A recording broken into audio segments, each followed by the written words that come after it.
Edge Radio.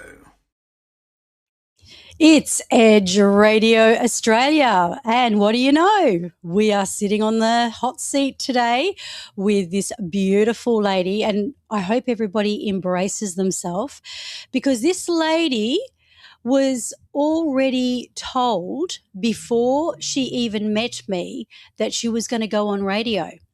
And here she is. So let's speak to this beautiful woman, Christine. Hello, how are you going? And it's so good to have you. And can I just get you to bring your mic up a little closer to your mouth, Christine? That's amazing. Yep. And we're going to be talking about how to unlock spiritual gifts and trust your intuition. And so let's start off with a preface of obviously how you tuned into the fact that you already had a transmission about coming on radio. Everyone gets their messages, but generally through life we're very distracted with work, with socialising, with the gym. So we're doing 100 things. We're not sitting still enough to actually hear our messages. Right. But we all actually are getting them all the time, but it's just being in that state of stillness to actually hear them. Wow. So you believe that everyone has this kind of inner knowingness and this intuition, and the only reason that many people perhaps can't hear it is because they're blocked through their noise? That's right. That's exactly right. So when you're being too busy or you're a workaholic or drugs, alcohol, all different factors cause roadblocks. So when you've got a roadblock, that sort of stops your messages coming through clearly. So it's just about sitting in stillness, aligning, making sure your chakras are aligned so that you can actually align and hear the messages. So that's really important. So we've all got guides, helpers and teachers in spirit, but it's just a matter of being able to communicate with them, just like I'm sitting here talking to you. Yeah. And then you'll have people in spirit talking to you. So you could have family members, guides, all different people. Okay, so let's just preface this. So Christine is a gifted healer, comes from a family of mediums and psychics. Mm-hmm. So let's go back to the very beginning of when you discovered you had a gift. So what were some of the signs that I guess you knew you were different? Probably about 4 years old.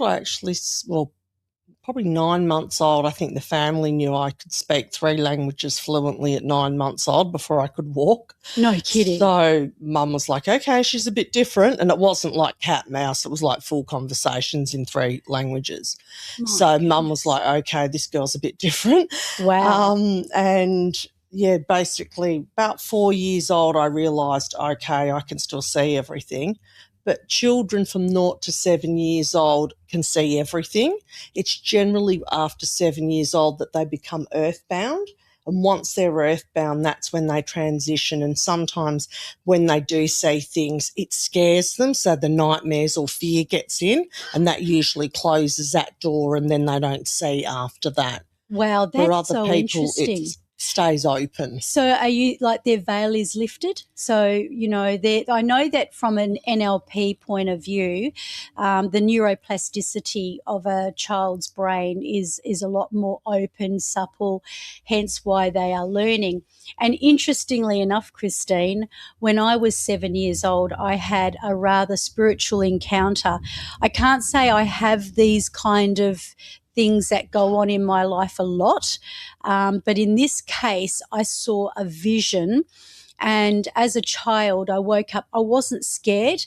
It was almost like the aura or the outline of what my mum and I both say today was Jesus. Yes. So it was like Jesus was standing there and, you know, showing me, you know, his aura. And the very next day I told Mum, and she said she'd seen exactly the same vision. So that was kind of, I totally get that. So, okay, so if everybody's got this gift, when did you start using yours? I started using mine. I started about 18. I thought, I might study astrology. So I studied astrology for 2 years with the amazing Warwick Sayer. He's an amazing astrologer.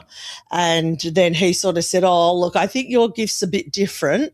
And I'm like, I don't want to leave the class because I'd found like-minded people, and it's very difficult to find like-minded people. Yes. And so then he said, no, you've got to do something else. And then a friend of mine booked a reading in for me, which I didn't even know what that really was at the time. And the lady, when I was going to leave, said, and I'll see you on Wednesday for Circle. And I was like, okay. Didn't even know what that meant. And 8 years later, I sat in Circle, and just you learnt something different each week. So you kind of harnessed it. So you went from it being like an inborn, innate sort of a gift. Yes. And then you kind of opened it up. I guess it's a bit like, we all can open our gift up to whatever our zone of genius, hence the name of the show, the Genius Zone. Yes. So we can open up that gift. It's very interesting because my mother, who is a very, very strong Christian today, yes, and I actually warned her and said, Mum, I'm going to be having this talk with a lady today who is a medium and a psychic. The fact is that many years ago when I was a small child, my mother was also a psychic.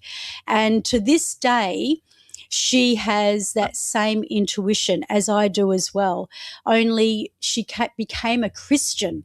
So it kind of converted from the word psychic to insight and prophecy. Yes. And she still picks up a lot of things.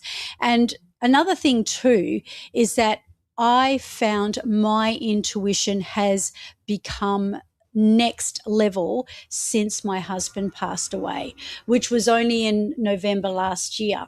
But it was as if the veil had lifted. But we can talk about things like that a little bit after. But let's talk about you actually solved a criminal case. Yes, I did. In the eastern states. Yes, I did. Through your ability. Can you talk us through that? Because that will be a very exciting story. Well, I lived in Middle Brighton, which was quite a nice area on the beach, and I was actually walking home with a friend of mine. We just had coffee at the local coffee shop, and the whole way whilst we were walking, I kept having this feeling that someone was behind me, and I kept checking behind me, but I couldn't see anyone, so it was this like uneasy feeling. Yep. And unfortunately we were actually being followed from above, so we were walking on the path and this chap was following us in the bushes, but I could sense it, but I couldn't see him. And then just as we got to the stairs to head up to the road, he jumped out at us. My friend was 7 months pregnant, so I grabbed her hand and we ran up the stairs and we stopped traffic because we didn't know what he was going to do to us. Yep. So when he realised we'd stopped the traffic, he ran because all the cars stopped on Beach Road. Yep. And when I got home, I said to my friend, I should ring the police and report it, and I didn't, which was a mistake. I went against my gut feeling. And the next day I was driving home from work and my guide said, turn the radio on. So I just turned the radio on and I heard a young lass, about 20-year-old, had been held at knife point in the same cafe that we'd walked out of. And straight away it was just like there's no such thing as coincidence. And I just knew in the heart of heart, I thought that's the same chap. But I had a real good look at him because when he jumped out at me, I actually looked at him. Right. So I had a clear picture of him. It was dusk, but I still had a really good view of him. But unfortunately, because we hadn't rang the police the day before, when we rang Crime Stoppers, they sort of like, that could be just random. And I'm like, no, it was definitely him. And so they didn't really, the first time I called, they didn't take it serious. Then a few months later, it was on Crime Stoppers again, and I rang again and said, look, I definitely know who it is, and, And I think, too, they become very wary about psychics. I didn't say I was psychic. A lot of people do, like the Gus Lamont case. Yes. The little boy, the 4-year-old boy that went missing very mysteriously, and there were so many psychics that and one of them was actually right. So I didn't really tell them that. All I said was the incident that had happened. So what I did was I sat in meditation because it kept waking me up in the night. I was really concerned about it. I thought this person has to get off the streets. Absolutely. So I actually sat in meditation and got a clear vision of how he actually got to the destination by train and all the details. Mm-hmm. And then I rang back a third time and they didn't take it seriously. And then the fourth time, the detective was at our local police station. So I worked professionally. I went down and met him, and I thought it's probably better if I meet him in person. Yes. And then I gave him all the details that he came by train the day before, he was in the area, and hence carjacked a girl at knife point.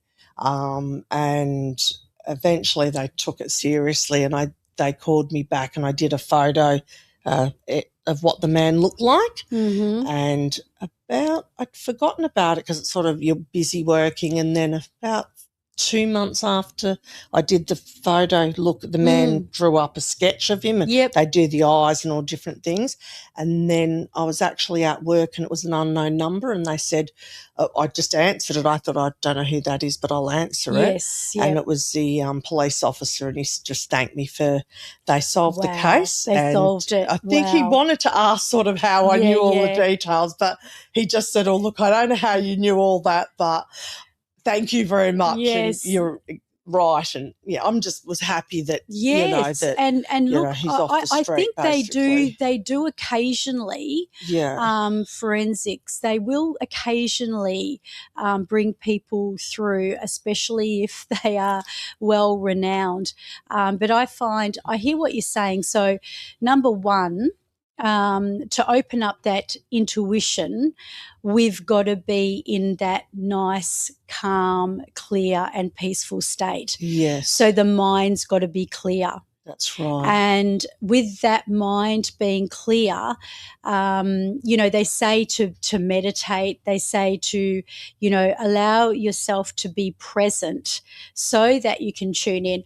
And I have to say that I've been getting a lot of downloads myself.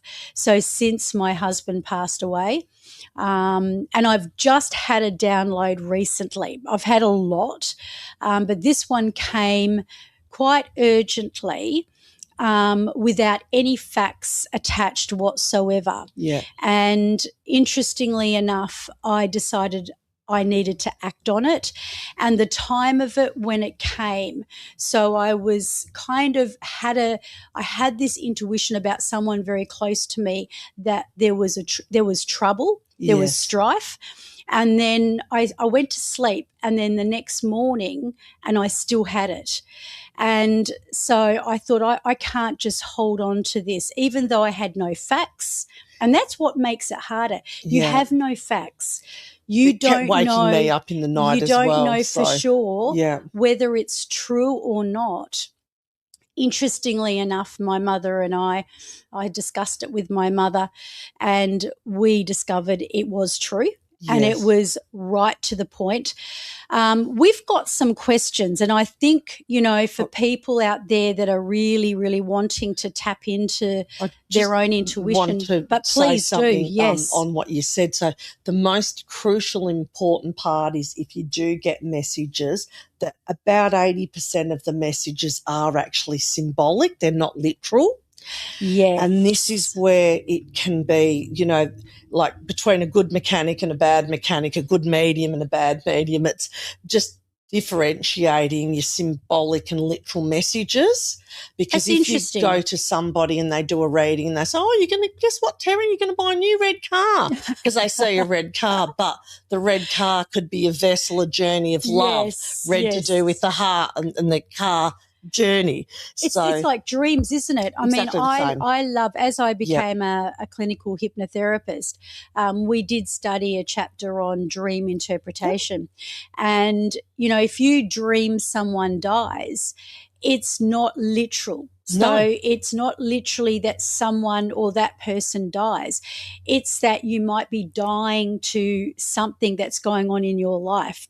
that represents a closing chapter. Death and rebirth. Yeah, cycle. death and It's just rebirth, a a cycle. So, and it's interesting too, because even with the subconscious, I understand when people are sitting in the hot seat, they want to, quite often, because I tell them they don't have to tell me a lot of the content. It's interesting with reverse psychology that people want to tell you. Yeah. So you'll say, look, you don't have to go into it. And then suddenly they're telling you their most intimate secrets. But the reason, and I feel like it's attached here, the reason that it's not important to know content is because it's based on the subconscious and the above super consciousness, which is metaphoric. Yes. And symbolic. So it's more relevant to find out what is the feeling.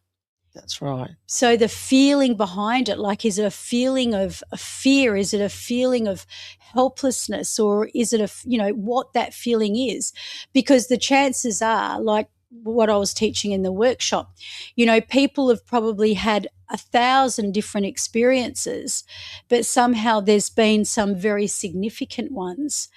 So can you tell us maybe a little story about, before we hit the road running with some of these questions, yes, about how you have been able to see into someone's life and how it's helped someone, perhaps through your readings or through your mediumship, or maybe a story that will really enlighten the audience to really get hold of what you do? Well, basically, you're giving people a guide of what their life is going forward, and teaching people that if we carry the past, we can't move forward. True. So forgiveness is our big one, making sure that whatever happened in our life, we have to let go of that to make space to move forward. So true. And expectations is another big one. Like, there's not many people, and it's a really hard thing to give without expectation. Like, when we give something, we're subconsciously always wanting something back in return.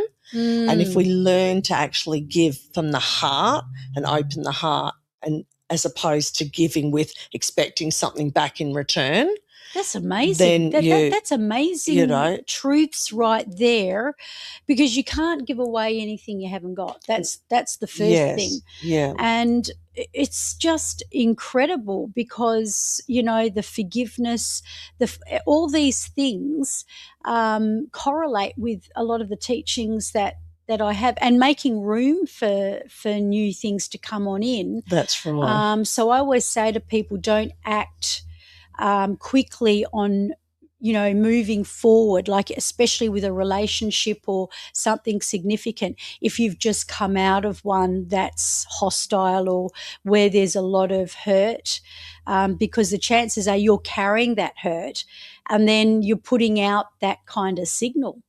And the thing that I get a lot of people, and they'll come in for a reading and they want to know, oh, am I going to, meet my, my lover, my, romance? Yeah. And I say, well, tell me 10 things about yourself. What are your 10 best qualities? And they, might get 1 or 2 or 5 and get really stuck. And I'm like, well, you've really got to spark the love in yourself before you can see that reflected back in others. So you really need to spark your own fire first and know who you are, center yourself, and then be equal, because you don't want to be in a relationship where you're not equal. It's really important that financially, spiritually, emotionally, on all levels, that we need to meet our equals. Yes. We don't want someone above us, but then we don't want someone below us either, because we don't want to be rescuing people, picking them up. My gosh. But then we don't want someone that's not, that's ego-driven. That's, the key to it is really balancing the soul and the ego. I love that. And that's, once you learn how to balance, you need your ego, because that's your egoic self. Without your ego, you can't be successful. You can't, have your house. You can't, have all the wants and needs. But you need the soul to balance that. If you're only driving in one gear, the car's going to end up going backwards. Wow, I think everybody So needs to hear this.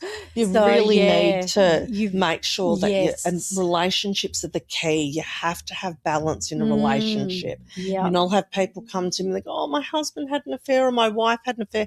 I had no idea, and I call BS on it. Excuse the French. Yeah, Just speak a bit of that's French. okay. You can speak French. We speak a lot of French around here. Because I call them out on it, because there are signs, but you chose not to see them.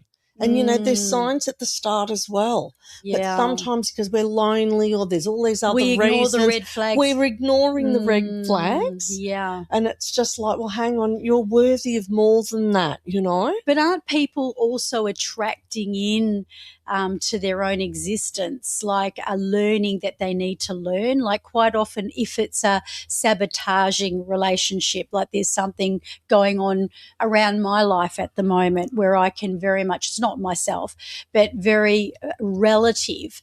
And it's you can see the pattern, and it's, why do people attract that same kind of situation? And I spoke to this person very recently, and I asked her, what is it that you need to learn?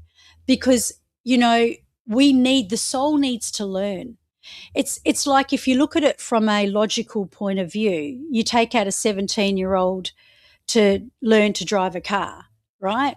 You're not going to put that 17-year-old in the car and let them drive until they've learnt. So they need to learn, isn't it? So that's what I say to a lot of my clients.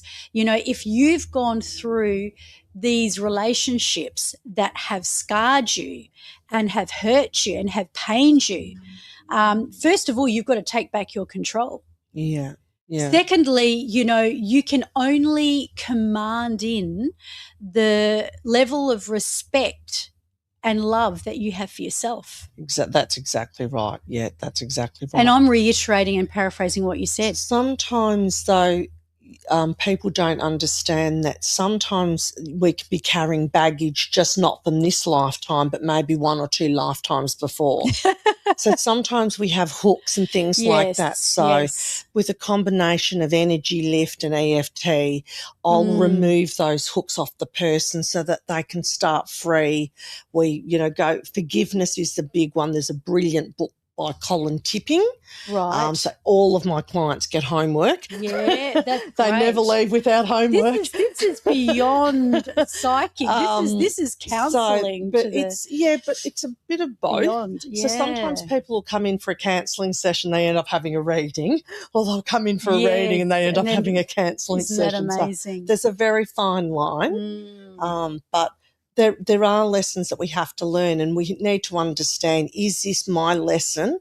And when something really bad happens to us, you know, death, divorce, you know, something really hard that we've had to deal with in our own life, we have to ask ourselves, what can I take out of that? How can I grow from that? How can I help others with that gift now? Yes. And at the time when you're in that situation, you don't feel like you can move forward, but it's only once you really start looking at, what have I learned from this? How much stronger am I because of this life lesson? Yeah. And, you know, death's a big one. When we lose someone, you know, we feel vulnerable and we feel like the victim, and why us? And then I always ask, well, why not? Why not? You know, the why question, honestly, that is the first principle of mastering questions that I teach practitioners when they do NLP, and that is, please do not ask why if it's about your shiz. If it's negative, so why is this happening to me? Because you will go down the biggest rabbit hole known to man.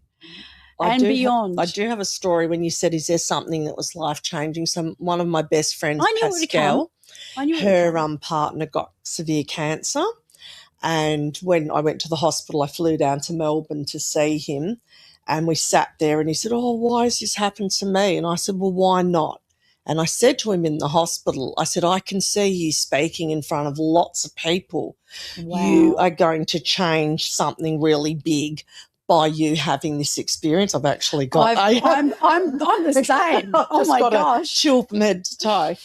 And out of the 42 people on his ward, Simo, his name is David, and out of all the people on his ward, only 2 people survived this particular cancer. Whoa. And he was one of them. And about a year ago, he got invited to speak in a big forum to doctors from all over the world regarding his survival, to raise money for new equipment for the hospital. Amazing. And he was the guest speaker. Oh, my gosh, and that is when so I said good. to him, like, because when he said, why did and I said, well, why not? You could, help so many more people through your story. Oh, and yes, absolutely. So it's like sometimes when we're in that, we can't see it, and then the doors open and we're like, yeah. But, definitely you need to forgive yourself a lot of the time as well. Yes. Sometimes we're quite hard on ourselves. Yes. So you were able to ask him the right question, why not? Yeah. What I will also recommend to people, which will give the same kind of, like, that is a massive outcome. Like, you discovering that he was there, it was a much bigger purpose than his dismal story that was happening in his own life. There was a much, much bigger picture. That's right. And that's why I always say to people, the what question, what is the purpose of this? Like, what is it that is in my future that I need to know now, and I need to get ready for combat? But we don't always need all the answers. True, not on the spot. So sometimes, not on the spot. Sometimes, the journey will unfold at the right time as well. Yes. So it's about the intention. Once you put that intention, and, I really call BS on lots of people that, have all these excuses like poverty and this and that, because we've all got the desire or wishes to do whatever we want. Yeah. But we've got to own our own power to get that. Absolutely, 100%. And that's really important, because if you don't do that, then you're playing the victim role, like, poor me, and I can't get out of this poverty cycle. Or you can think, oh, I'm going to be successful. How's that going to spark a fire in me? Yeah. So I love that. How is it going to spark a fire? Yeah. Like, wake up in the morning and say, what am I going to do today that's going to be, it's going to move the earth. It's going to change the world one person. for the better. So I have hundreds of people come to me when I walk down the street, and people see me, and because we live in a small town, so yes, so a lot of people know me. So you're famous in your small town. But they'll come up and they'll say, thank you changed my life. Yes. And it's just really giving them the tools that they already had. Yeah. But they were stored so deep that they couldn't get them out to use them. Exactly. It's just, I love what you're saying. Here's me saying, well, we come from the psychic kind of gift mix ourselves in our ancestral lineage. Yes. And we've sort of become Christian. What you're saying is just so on point with what I believe, what I teach. Here's our first question. So this comes from, is it Janice? I believe so. Janice from LA. When intuition comes through for you, is it a feeling, a picture, or a strong knowing, a voice, or something else entirely? What a great question. Excellent. Because I would say that this woman, you probably know a lot about even neuro-linguistic programming. A lot of people that do NLP follow. Yes. So they understand about the senses of visual, audible, kinesthetic. Yes. So how would you answer that? All of the above. So sometimes it's usually it's my guide speaking to me. So when I was driving along, like I said, I got the message, oh, you're going to be on radio. And I just like, oh, okay. And it's like having a conversation with my sister sitting next to me. But so it was audio? I can hear it. It was audio, right. But when I'm doing a reading, I will see the messages come through. So I literally can see it just like you sitting there. I'll see if the person sitting in front of me, if it's people on their mother's side of the family, they'll walk through on the left from where I'm sitting, and if they're from the father's side of the family, they'll come through on the right. But the thing is, when people come through from spirit, Sometimes they show themselves when they were at their prime. So they might have passed when they were 80, but they showed themselves when they were 27. And Well, so, don't they say 33? I think they say Jesus died at no, 33. It's when they have their most, when they're feeling their best. peak. So it can be confusing if you're not used to saying like, well, hang on, is there a 27? So you'll have to ask your guide, is he 27 or is he, well, his energy feels older. So you see them at their peak. They usually show themselves to you how they want you to see them. Cheeky. So you've got to then check with your guides. Okay, how old is this? You know, was it a grandfather? Oh, okay, he looks really young. Okay, he's showing him. Oh, he's a joker, and then he'll say a joke. I did have a gentleman come on the Gold Coast when I was working there. And he was a big bikey chap and he came for a reading. And as soon as he walked in, I got Lamingtons. And I'm like, oh, my God, I'm not going to sit here talking to this bikey about Lamingtons. But the whole reading and went really well. And at the end, he was a big, tall chap. At the end, I thought, oh, I've got to give him this message. And I said, it might sound a bit odd, but I've got a message about Lamingtons. And he said, oh, my God. And he just broke down and cried because his nana always made him Lamingtons. Is that right? So you can't really take the messages. Sometimes they might not feel right or comfortable to give, but they will relate to that person. Yes. So it probably would be a lot to do with feeling as well, like a gut feeling, but not necessarily like when I had this transmission come through, I swear my husband tips me off.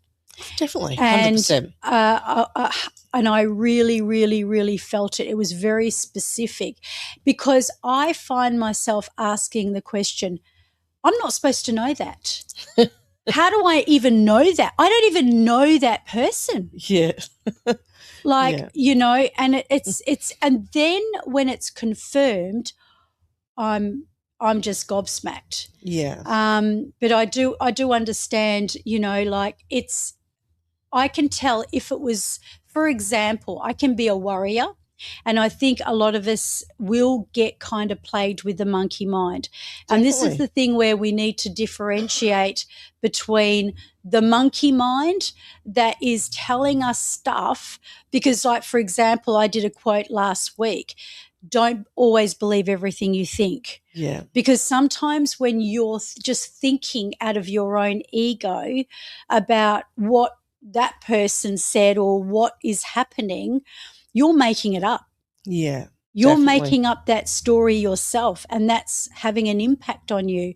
So that's where I believe determining what the difference between the monkey mind and your intuition is. Do you have any tips around that? Like, how do you know the difference between it being that ego part of us to this is a transmission? Okay, it's definitely.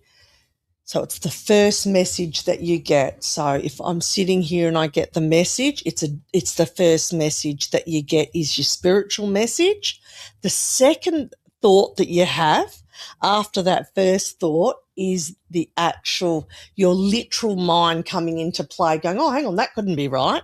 So that's your thinking mind. Yes. And that's where the monkey mind gets confused. Like, hang on, I got this message, but I'm thinking this. Yes. So that's where you have that difference. So you've always got to trust 100% that first thought. Right. It's interesting, isn't it? Because it's like I had, even to something that doesn't seem that relevant. You know, I'm booking a trip at the moment and I'm going to Bali in July. And then I wanted to look for somebody else, and it was actually my sister. And, you know, I found this flight and something said to me, no, I'm supposed to tell her about that. And, you know, we haven't been able to get anything close to it. Yeah. And it's almost like things sometimes just drop in your lap. But I took the words out of Bronnie's mouth. So Bronnie's from New Zealand. Yes.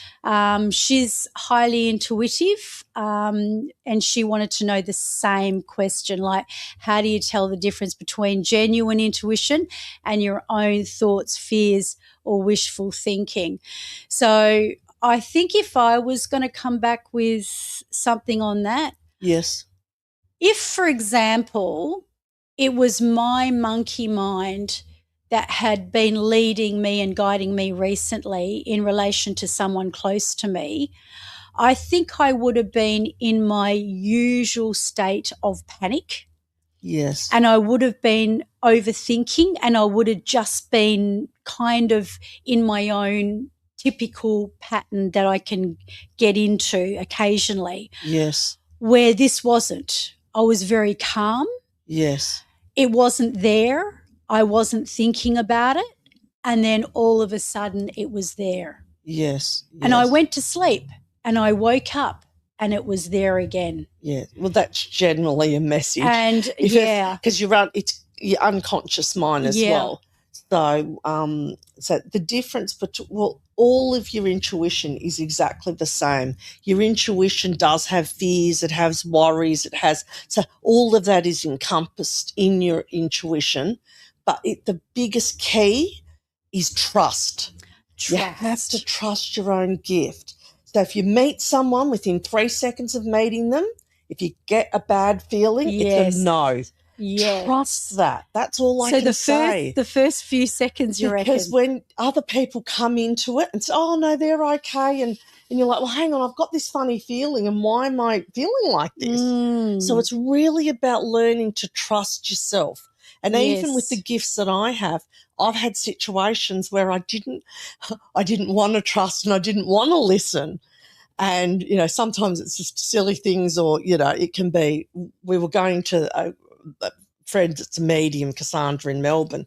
We were going to the Mind, Body and Soul Fair, and we both took the day off work, so we were wagging work to go. She got a babysitter for the kids and the whole kit and caboodle. I jump up in the morning, bright and sparkly, look in the mirror, and I hear my guide saying, "You're not going."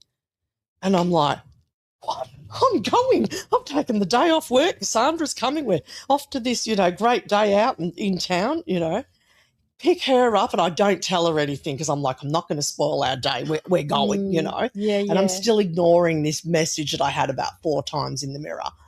And we get to the end of Beach Road, and it's like you can't see the ocean. There's a big cloud, and I'm thinking, oh, gosh, this is eerie. But I don't say anything. I just think, just like, oh, okay, just keep going. Turn the corner. We get all the way to South Melbourne. We're going to Jeff's Shed. And we're literally about 3 k's away from the venue, and I'm thinking, oh, my God, was just talking nonsense. We're going.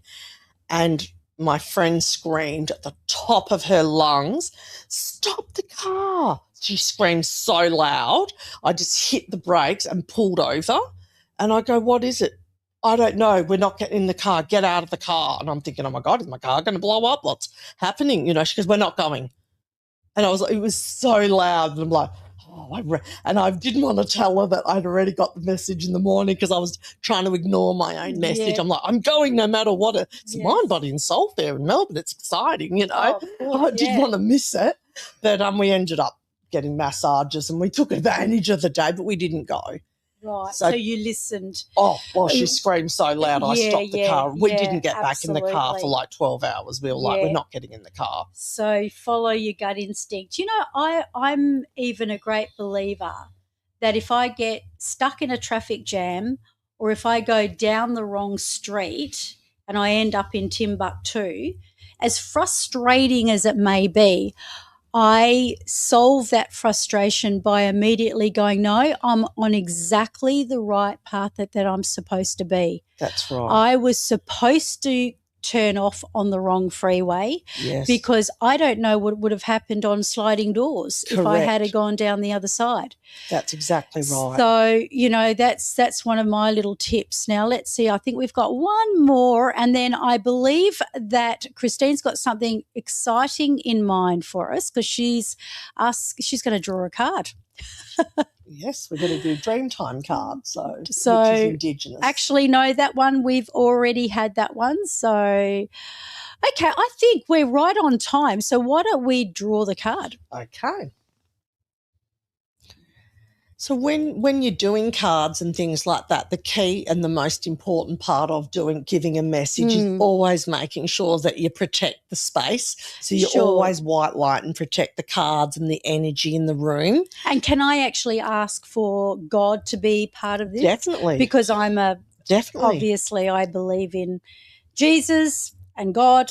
Yes, definitely. And I respect every other religion. I go to Bali and it's the island of the gods, and it's an amazing place. And when you were talking earlier about Christians and about mediumship, so if we look back in ancient Greek history, the mediums, prophets would sit higher in the land before religion came through. Yes. And so all religions then afterwards came through. But if you actually look really carefully into all religions, they all still do have, well, Jesus himself was a medium. So, so he came back through. Yep. So when you actually look at the ancient history of, mediumship and how things worked, ancient Greek times, like they used to predict the Olympics and things like that. So, but unfortunately, there was a little bit of confusion. All religions are amazing. So every religion has good things in it, but like people, they can be good and bad. Yeah. If you do something too much where we're still not balancing that soul and ego with religion or politics or whatever it is, that's when the balance can come. It's not balanced. Yes. So as long as you respect, I mean, I get a lot of Christian people coming. Of the faith. And it's just, but you're respecting yourself as well. Because if you look at ancient history, getting messages and seeing people and dying is all part of living. Yeah, and it's just a fear. I heard something the other day. We live to die. Yeah. And we are born so that we can die. Our bodies know how to die. Unfortunately, people have fear. And then when we die, it. we die to live. And That's so right. Christians will, understand, and people with faith will understand that there's something bigger and greater beyond.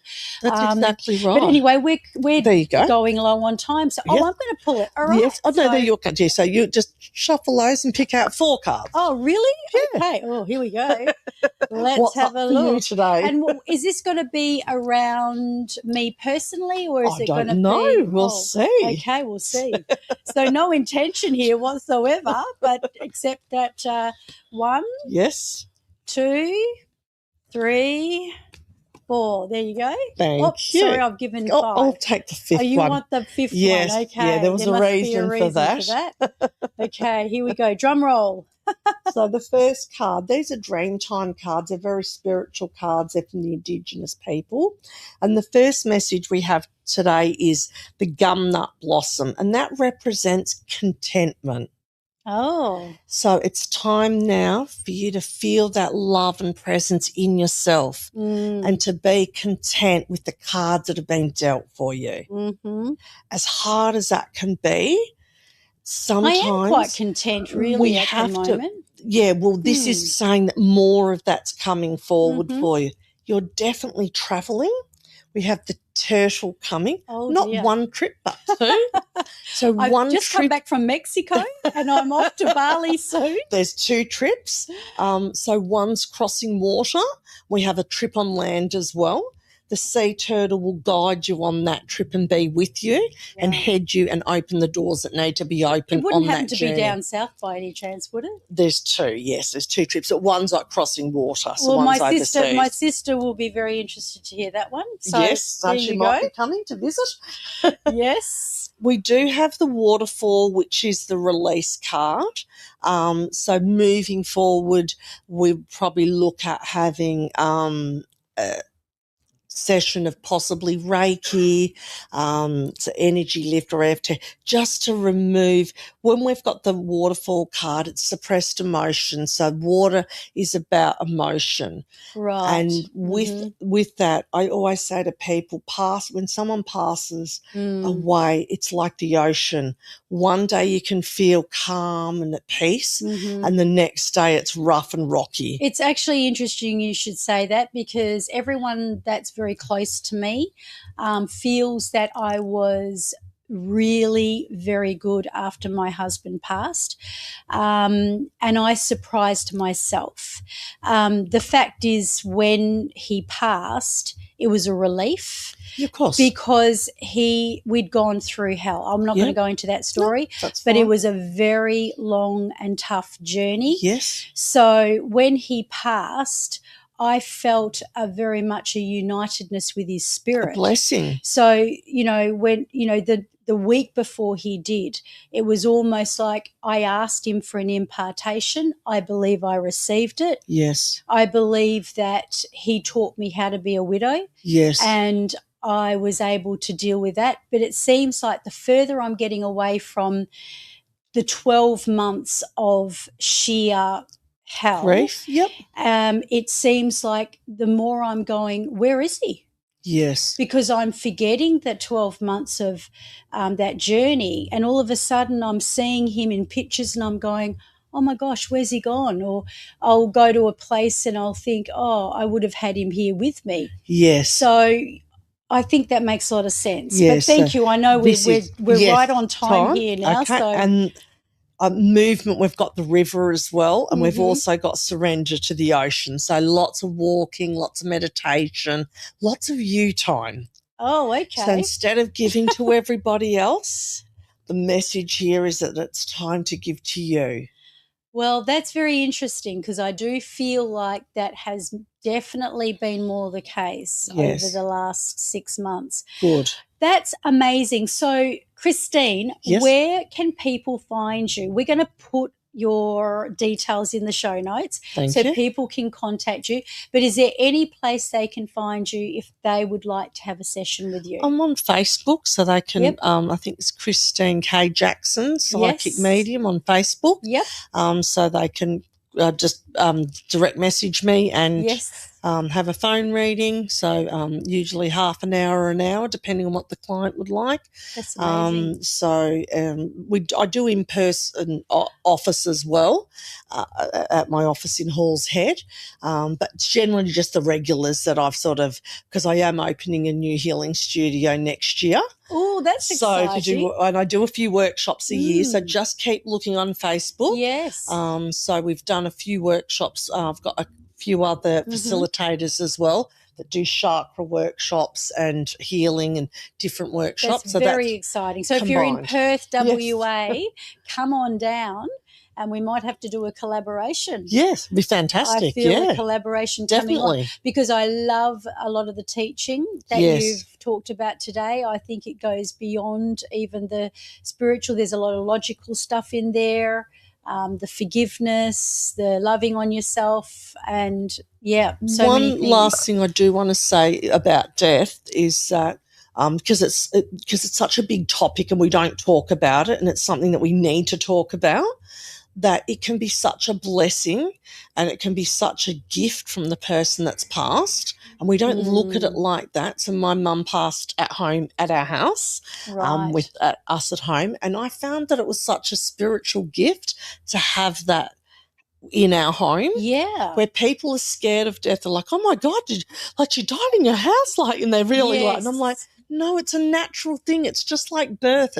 It's so the more that we can feel comfortable with talking about it, the more we realize it's actually a blessing.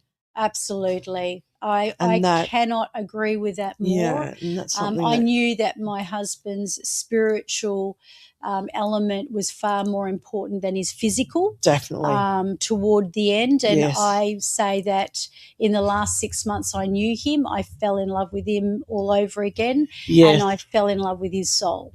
Yes, definitely. And they're always with us. Mm-hmm. So, and they'll always send us a symbol. So Yes. you'll see something like my niece is a dragonfly or white butterfly. So you'll always have a symbol. Yes. You know, the willy wagtail is, you know what it is for him? It's two birds and they're usually singing. It's like serenading. Definitely. And he serenaded me on my wedding. Christine, thank you so much for coming on board. Blessings. And it's been a blessing to all of us. And that's it from us, Edge Thank you. Radio.